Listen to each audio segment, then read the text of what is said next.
నాన్న దీనిపై నీ స్పందన ఏంటి నానా? వేసవికాలం చల్లగా ఉంటుంది దానికోసం.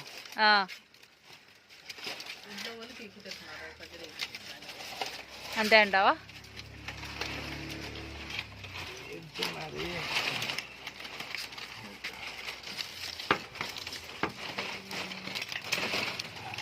నాన్న నీలో ఈ టాలెంట్ కూడా ఉందా నాన్న?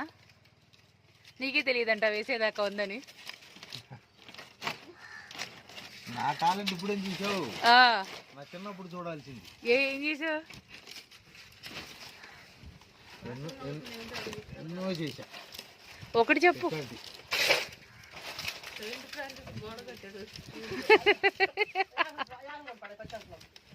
పునుగులు కొనుక్కు తింటే వాళ్ళ అమ్మ కొట్టింది.